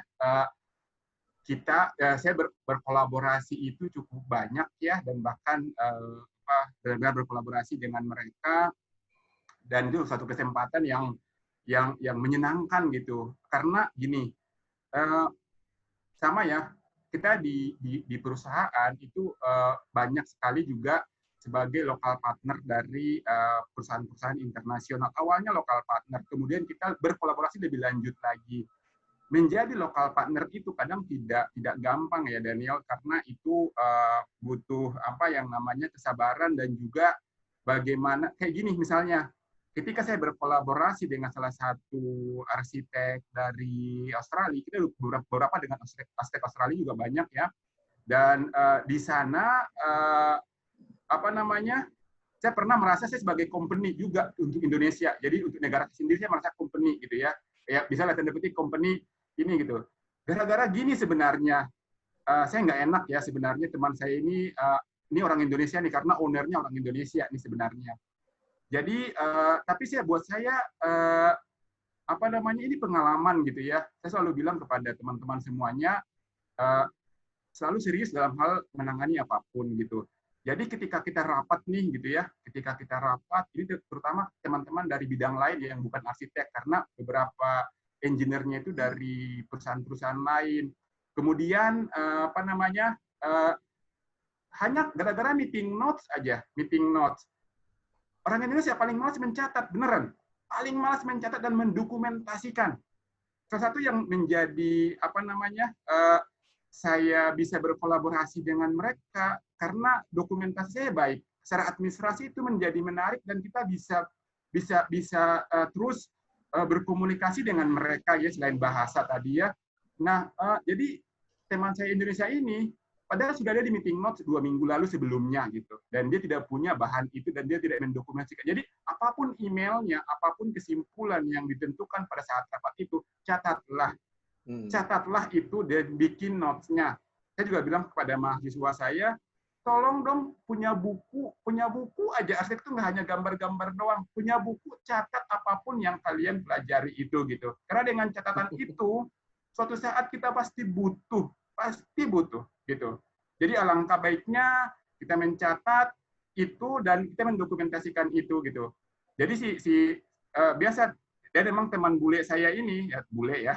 Jadi dia udah tahu kelemahan orang Indonesia gitu, misalnya orang Asia itu apa namanya nggak mau mencatat gitu, dan dia udah tahu juga jawabannya. Tapi karena saya mendukung dia, saya juga diam jadinya mendukung teman saya bule ini gitu. Dan padahal saya tahu apa namanya itu ada catatannya, saya juga punya catatannya itu gitu. Tapi saya diam jadinya gitu. Gara-gara kalian sih nggak mau mencatat gitu ya.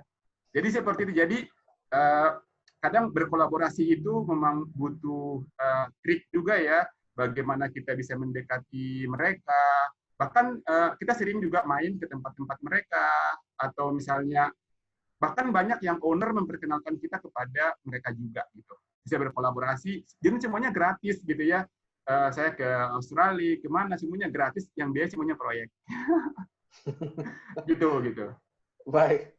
Tapi mungkin saya pertajam lagi, Bapak pitching nggak ke mereka? Maksudnya Bapak memang berusaha mendapatkan kesempatan berkolaborasi nggak ke konsultan asing?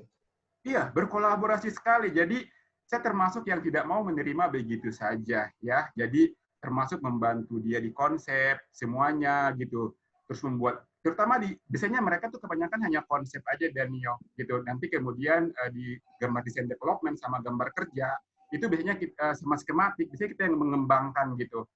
Makanya kolaborasi itu kebanyakan di situ gitu ya, bagaimana ini karena mahal, jujur aja mereka mahal sekali, idenya mahal. Gitu. Tapi memang mereka membuat ide itu realistik gitu loh. Jadi apa sesuai dengan fungsinya dan memang mereka dibayar untuk itu mahal gitu. Karena itu realistik, itu yang saya amati dari cara mereka dan bagaimana mereka mendesain sesuatu itu benar-benar realistik, nggak main-main. Karena mereka punya pengalaman itu, fokus sekali di bidang itu gitu. Ada yang memang fokus kepada sport center, ada yang fokus kepada convention center, ada yang fokus kepada hotel bintang tertentu gitu ya. Kalau bintang 3, 2 atau 4 mungkin masih biasa ya. Tapi kadang hotel bintang 5 tertentu dengan brand tertentu itu kadang butuh pendampingan gitu ya. Kayak ada sebuah hotel, mungkin Daniel kenal lah ya, yang ditampilkan itu gitu. Saya harus berkolaborasi dengan arsitek in-house-nya si perusahaan itu gitu. Saya harus ke Prancis gitu misalnya gitu. Jadi kita berkolaborasi di sana karena mendatangkan dia ke Indonesia itu mahal gitu loh. Jadi saya berkolaborasi dalam hal ini sebenarnya bukan kolaborasi dia ini, tapi kadang dia memberikan ini harusnya kayak gini loh. Proses sebuah perancangan itu kadang membutuhkan kita mengerti nggak sih prosesnya. kita mengerti nggak sih fungsi bangunan itu? Karena apa ya, antara bagian lobi, antara kamar, antara ini dan ini, itu benar-benar kita harus mengerti dan memberikan suatu nuansa yang unik ya, tanda petik unik tadi itu nggak gampang memberikan keunikan itu gitu. Oke, Pak Andi. Enggak, ini saya sekarang agak grogi. Banyak banget Pak yang nanya ini. Ini mungkin dari semua sesi belajar dari mereka, ini adalah sesi yang pertanyaannya paling banyak ini. Saya juga jadi bingung ini. Kita harus bacakan semua. Karena saya selalu berkomitmen pertanyaan harus kita bacakan semua, Pak. Jadi mungkin ini paling banyak, Pak, malam hari ini ya, teman-teman. Jadi apa bagus malah. sekarang sudah jam 8 nih, teman-teman. Jadi saya akan berusaha bersama Pak Andi. Pak Andi, mohon dibantu berkenan tambahan waktunya nih, Pak Andi. Nggak apa-apa. Ya, jadi kita coba jawab sebaik-baiknya dan sesikat-sikatnya nih, Pak. Karena pertanyaannya banyak sekali, Pak. Saya lihat-lihat sampai ke bawah. Oke. Kita lanjutkan ya. Kak, dari Kak Afifah. Kak, boleh minta file presentasinya Pak Andi nggak? Silakan di-share aja, Daniel, bebas aja. Terima kasih Pak Andi. Ini loh, teman-teman. Saya juga harapkan ya, dengan teman-teman mendapatkan file presentasi tersebut nanti, teman-teman harus ingat loh, bahwa file presentasi ini dibuat dengan waktu yang panjang, ilmu yang diperoleh dalam waktu yang sangat panjang, dan dibagikan secara gratis. Saya hanya berharap ketika teman-teman mendapatkan file presentasi ini, teman-teman juga kalau punya sesuatu, itu cepat kasih ke teman-teman lain, kasih inspirasi ke teman-teman lain, supaya negara ini, bangsa ini maju lebih cepat lagi, teman-teman. Oke. Dari Kak Zalika, ya ini akan diupload, Kak Zalika. Ini dari Kak Satriawansyah. Dalam tahapan perencanaan sampai DED, software apa Pak yang digunakan? Begini ya, saya selalu berpesan kepada teman-teman arsitek nih yang masih muda-muda, nggak apa-apa sih sekarang kalian fokus kepada software.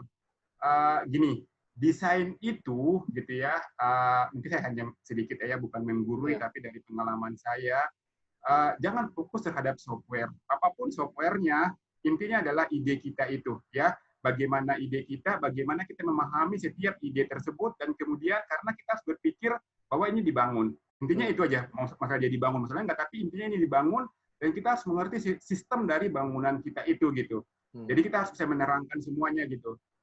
Misalnya masalah, saya merancang misalnya convention center, saya harus mengerti misalnya bagaimana front of the house-nya, back of the house-nya, bagaimana bagian dalam ruangnya, bagaimana ketika orang datang bahwa di situ nanti akan ada sirkulasi yang begitu besar, dan lain-lain gitu. Jadi software itu adalah tools, sebenarnya hanya tools aja gitu. Jadi itu banyak orang bisa melakukan gitu. Dan kita pun sebagai arsitek, kita tidak perlu harus jago software apapun gitu ya. Apapun softwarenya itu nggak akan membatasi desain dari kita gitu ya. Kita bisa berkolaborasi dengan orang yang bisa yang jago di software itu, kita bisa berkolaborasi gitu ya. Atau bahkan kita bisa meng-hire dia, oke jago di situ gitu, kita bisa meng-hire dia gitu. Sedangkan kita misalnya jago di SketchUp gitu ya. Nah, bisa kita berkolaborasi, tapi adalah dalam hal bagaimana kemudian ide itu bisa dibuat gitu ya. Kita mengerti apa yang kita buat itu. Bagaimana bagian dalamnya, bagaimana prosesnya. Karena dari desain yang saya alami itu, dengan kita mengerti semuanya, kita merasakan bangunan tersebut. Bahwa apa yang saya bangun ini, itu sesuatu yang berefek terhadap lingkungan, terhadap owner, terhadap budget, terhadap apapun, itu berefek. Jadi kita harus benar-benar tahu. Ketika kita merancang sebuah kitchen atau hotel, bagaimana kemudian pengalaman nanti ruang di dalamnya, kita tahu gitu. Jadi, saran saya buat teman-teman, software itu hanya sekedar tools, tapi boleh fokuskan terhadap satu software apa yang menurut kalian paling nyaman kalian gunakan. Tidak perlu benar-benar harus semua software harus bisa. Lagi keren Revit, harus Revit. Cuman memang kalau di konsultan kadang ada tren-trennya. Sekarang lagi misal karena kita di perusahaan juga karena beberapa owner misalnya ada yang senang dengan Revit karena kontraktornya bisa baca Revit itu misalnya. Ya kita menggunakan Revit. Jadi sementara ini kalau ditanyakan software apa yang paling ini, kalau memang kalian mau belajar software related, ini saya kok kayak menjual tools ya. Jadi sebenarnya saya nggak menjual apapun gitu ya. Jadi saya nggak ada intinya software apapun bebas. Apalagi sebagai arsitek bebas. Iya, baik. Nah, ini selanjutnya nih Pak, dari Kak Ronald Sahat Simanjuntak. Apa persyaratan untuk bias ikut magang di kantor konsultan Pak Andi? Terus direvisi Pak, kan typo. Bias ikut magang, jadi 2 kali typo nih. Jadi maksudnya apa persyaratan untuk bisa magang nih di kantor konsultan Pak Andi? Kalau magang sih bebas aja Pak. Ya. Kalau kita biasanya tidak ada istilah magangnya KP ya, ada KP dan masuk kepada kerja di tempat kita gitu. Karena kalau KP itu dia kan masih mahasiswa ya, kita juga. Tapi di tempat kami jadikan walaupun mereka KP kerja praktek ya maksudnya, itu kita juga perlakukan mereka profesional gitu ya. Jadi kita tugasin dia harus mengerti tentang ini, terutama dalam hal seringnya masalah yang KP itu mereka kadang komunikasi masih takut-takut, nggak ini. Saya selalu bilang jangan pernah takut. Pokoknya di sini kita di lingkungan ini kita semuanya harus dalam bahasa berarsitektur yang sama gitu. Jadi kadang ya harus tahu juga kondisi tim gitu ya. Dia harus tahu bagaimana berkolaborasi dengan tim karena di situ berarsitektur itu ya seperti itu gitu. Karena kita adalah kolaborasi tim kalau di kantor kami gitu. Jadi kalau magang sih kita nggak ada, tapi kalau yang ini KP, kalau KP memang kita, oh iya masih mahasiswa gitu ya, tapi kalau di kita mungkin nanti jadinya sebagai junior arsitek misalnya. Magang itu sebagai junior arsitek. Nah ini ada pertanyaan dari Pak Sugi. Oke. Ini pertanyaan dari Pak Sugi. Jadi ada 2 pertanyaan ini Pak. Bagaimana membuat time schedule dari setiap proses desain jika berupa persentase dalam keseluruhan waktu sebuah perencanaan. Dan yang kedua, bagaimana cara agar memastikan sedari awal desain tidak over budget. Mungkin singkat aja Pak Andi. Oke. Kalau dari waktu ya, sangat tergantung dari, biasanya kita ketika di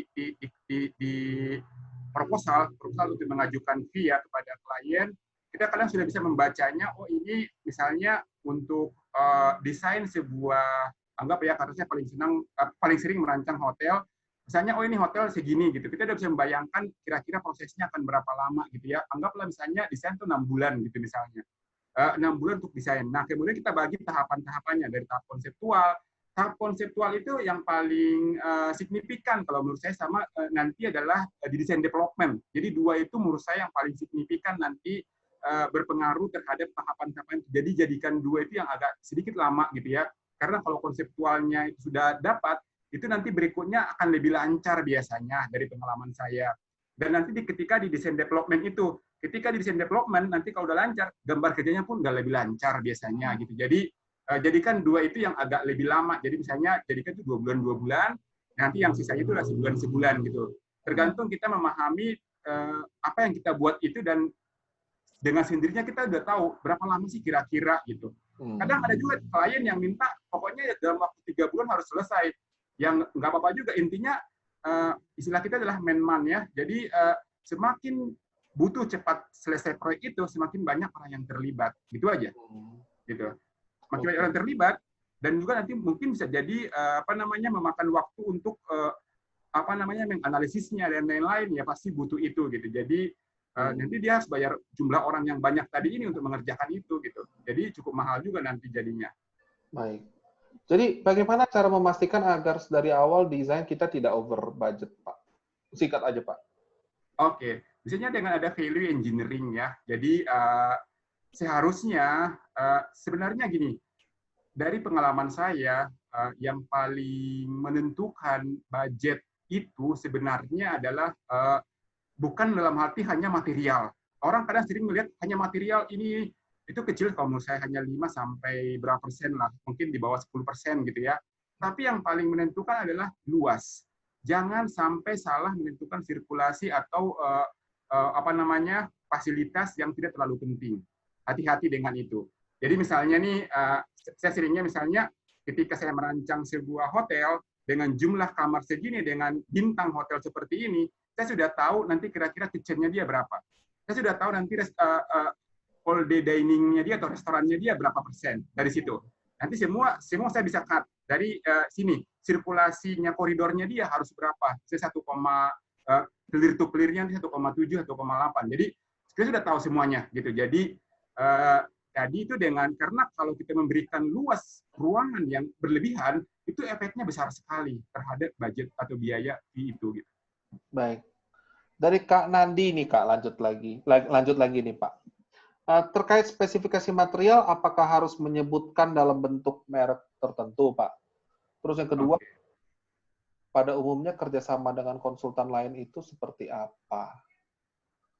Oke. Jadi spek itu atau RAB itu ada di setiap tahapan proyek, mulai dari tahap konseptual, skematik, design development sampai gambar kerja. Semakin detail, intinya adalah semakin detail gambar kita, pembuat speknya juga akan semakin detail. Gitu, semakin detail gambar kita, RAB-nya juga akan semakin detail. Itu pasti gitu ya, karena semua informasi di setiap gambar itu dia akan baca gitu ya. Makanya arsitek itu kalau orang bilang inovasi tiada henti, jangan dong, kasihan pembuat spek sama RAB gitu, mereka nggak beres-beres gitu ya. 2 hari lagi pengumpulan baru diberikan ke orang spek. Kasihan banget, nangis gitu nanti biasanya gitu. Atau kepada RAB gitu ya, 2 hari lagi mau pengumpulan, masih dari visi desain. Aduh, itu kasihan banget, beneran. Itu kasihan banget, saya nggak mau kayak gitu ya. Jadi tadi itu memang spek itu di setiap tahapan itu harus sudah ada gitu ya. Tapi nanti makin detail, dia akan makin mengerucut gitu. Terus tadi apa ya, harga ya Daniel? Tadi pada umumnya kerjasama dengan konsultan lain itu seperti apa? Kerjasama itu banyak gitu ya. Misalnya kalau saya dengan konsultan luar itu terutama tadi itu karena bagaimanapun kan untuk di setiap negara di dunia ini mungkin termasuk Indonesia, setiap konsultan asing itu harus kerjasama dengan konsultan lokal gitu ya. Jadi ada yang seperti itu. Atau kadang kita hubungannya dengan operator. Jangan kira, mungkin Daniel udah lebih jago ya. Jangan kira kita dengan operator itu mereka nggak memperkenalkan kepada owner. Banyak sekali kayak gitu ya. Mereka kenalkan ke owner, akhirnya jadi ininya. Jadi hubungan komunikasi itu dengan klien, atau owner, dengan operator yang mengoperasikan sebuah hotel atau dengan siapapun itu, pokoknya kalau istilahnya itu ya do the best aja. Oke, baik. Ini ada pertanyaan dari Pak Dode. Pak Dodenya udah nggak ada nih Pak. Pertanyaannya, gimana caranya arsitek bisa kaya Pak?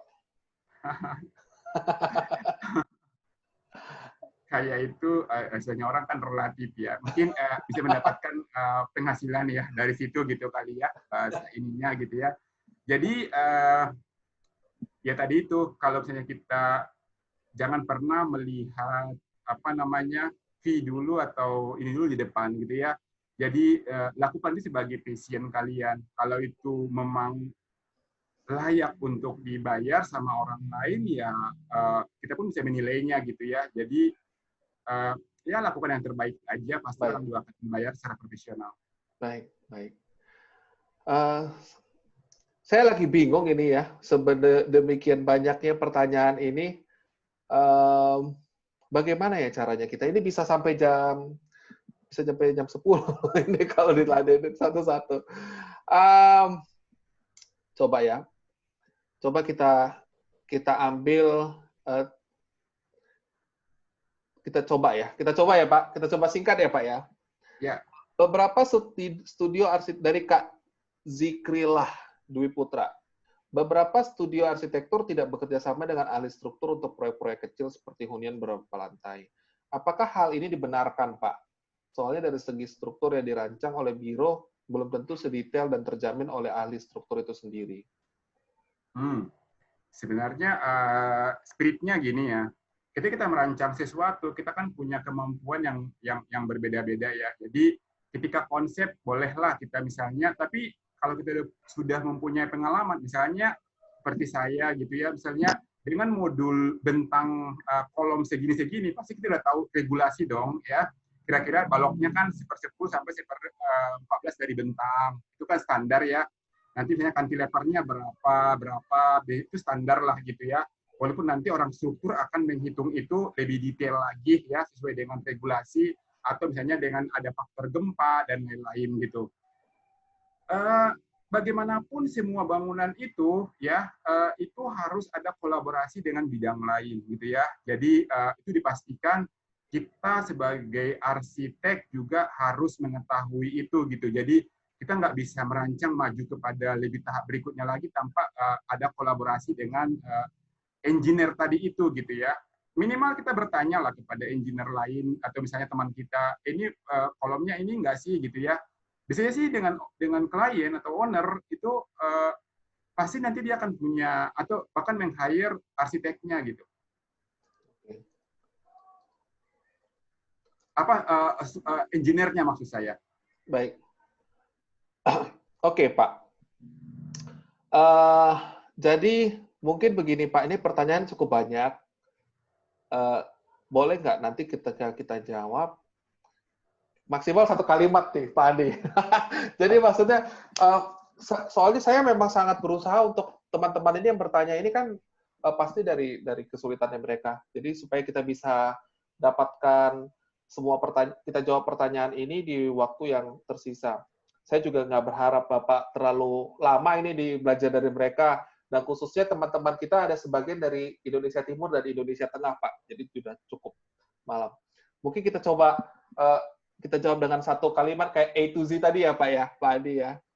Apakah dari Kak Syifa, apakah studi arsitektur memungkinkan menyerahkan sebagian proses pekerjaannya ke tim yang lain, bukan in-house, Pak? Bisa. Pekerjaan DD. Oke, bisa ya? Bisa. Oke, dari Kak Budi, berapa jumlah ideal arsitek di suatu biro arsitek? Tadi 1. Tadi lebih dari 1 aja pokoknya. Oke, baik. Dari Kak Oke, Kak Syifa tadi udah ya, Kak Syifa. Ini Kak Rizka lagi. Pak, sepanjang karir Bapak, karya proyek apa dan di mana yang paling membanggakan buat Bapak? Masterpiece-nya di mana? Bosnya semua proyek membanggakan karena saya senang semua prosesnya sama aja gitu. Jadi semua proyek saya itu beda-beda ini dan semua membanggakan gitu dan menarik untuk didalami gitu. Baik. Itu menyenangkan. Nah, ini banyak yang saya skip. Oke. Oh, dari Pak Dodek tadi, wah kalau cuma 1 sampai 1,5% agak susah ya untuk kaya, katanya gitu. Ini dari HS Air Lambang. Pak mau nanya, untuk jasa pengawas arsitektur yang mempunyai SKA Madya itu berapa persen? Karena ada kontraktor yang menyalahgunakan hak para arsitek. Ya, SKA itu beda lagi, yaitu orangnya ya. Biasanya sih saya hanya fokus kepada bahwa untuk MK itu 1,5% tadi itu dari biaya tadi total keseluruhan itu gitu. Oh, baik. Baik. Kemudian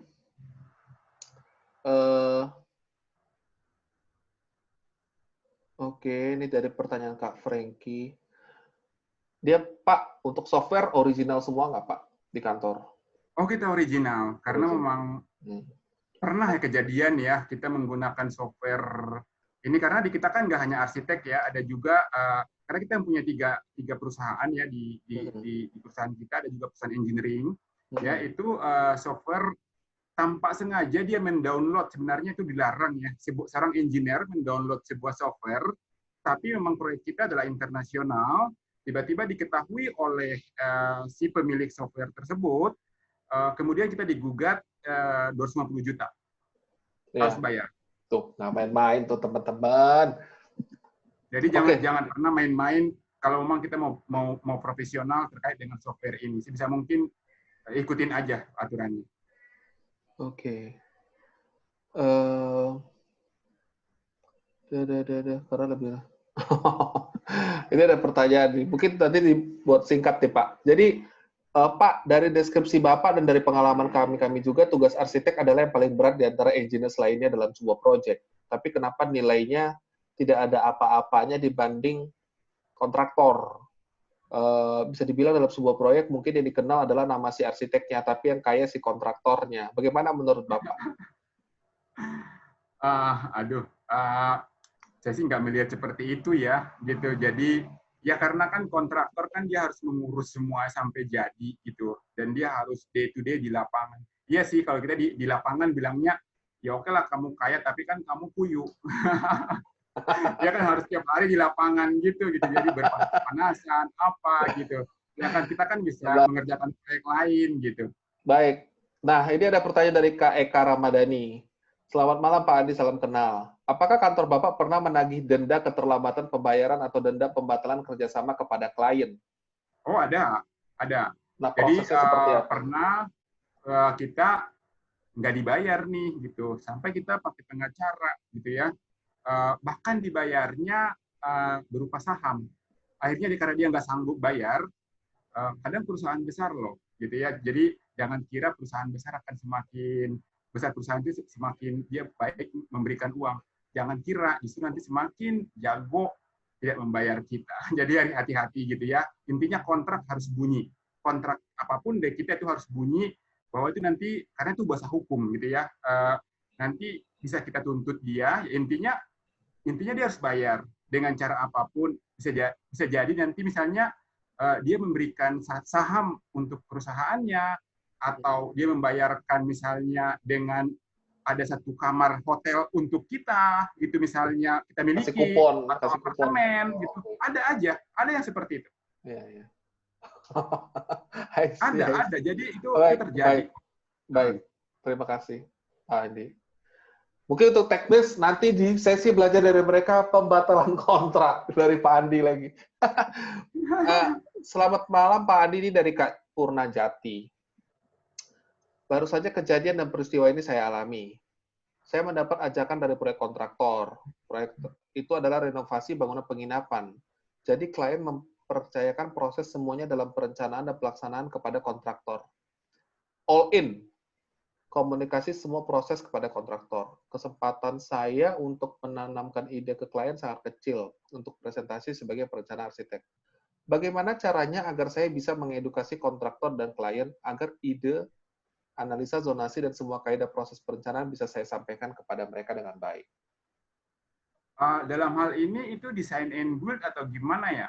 Jadi karena kalau kita design and build, kita juga beberapa kali dengan kontraktor juga join ya. Intinya kan kontraktor itu kan membangun, kita kan konsultan, jadi harusnya ya kita yang merancang dulu, nanti mereka bangun.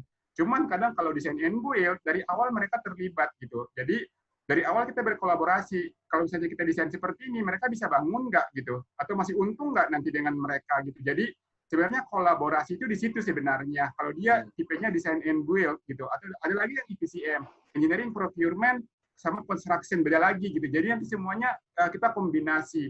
Kalau tadi intinya adalah kita sebagai konsultan, kita adalah konsultansi. Jadi kita yang memberikan input itu. Kontraktor ya dia hanya builder gitu. Jadi dia hanya pembangun. Baik. Nah, Pak, saya lupa ini memang Pak ada yang mengingatkan saya privately. Kasih break 1 menit buat Pak Andi minum katanya.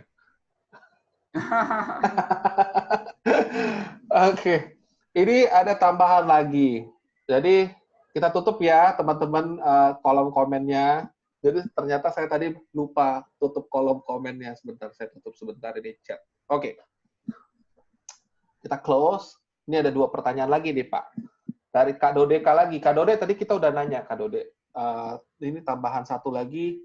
Bagaimana caranya supaya arsitek Indonesia bisa melampaui starkitek dari luar negeri? Mungkin singkat aja Pak.